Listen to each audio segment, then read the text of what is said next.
বন্ধুরা, বৃষ্টি, উত্তেজনা আর ইতিহাস তিনেই ভরপুর ছিল নবী মুম্বাইয়ের স্টেডিয়াম। ঝমঝমে বৃষ্টিতে দেরিতে শুরু হলেও শেষ পর্যন্ত ভারতীয় মহিলা ক্রিকেট দল লিখলেন এক নতুন ইতিহাস। প্রথমে ব্যাট করে ভারত তোলে 7 উইকেটে 298 রান। ওপেনার শেফালি বর্মা ও স্মৃতি মান্ধানা শুরু করেন দুর্দান্ত ইনিংস। শেফালি খেললেন দুরন্ত 78 বলে 87 রানের ইনিংস।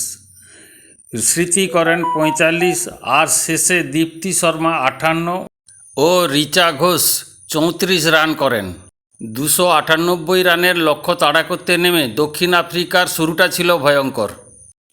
লরা উলভার্ট একার হাতে ম্যাচ জমিয়ে তুলেছিলেন, কিন্তু তবুও হেরে গেলেন তিনি।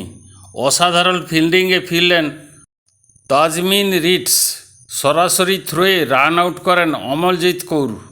তারপর আসে টার্নিং পয়েন্ট। শেফালি বর্মা ফেরালেন অধিনায়ক সুনে লুস ও মরিজান কাপকে। দীপ্তি শর্মা তুলেলেন একের পর এক উইকেট। উলভার্টের 100 রান থামল 101 রানে। ক্যাচ ধরেন সেই অমলজ্যোতি। শেষে দীপ্তির ম্যাজিক, 39 রানে 5 উইকেট। হরমনপ্রীতের হাতে শেষ ক্যাচ।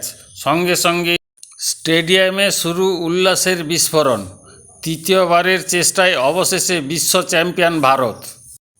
ঘরের মাঠে হরমনপ্রীতের হাতে উঠল বিশ্বকাপের ট্রফি। চোখে জল, মুখে হাসি, এক ইতিহাস রচনা করল ভারতের মহিলা দল। ভিডিওটি ভালো লাগলে লাইক, শেয়ার ও সাবস্ক্রাইব করতে ভুলবেন না। ভালো থাকবেন, সুস্থ থাকবেন।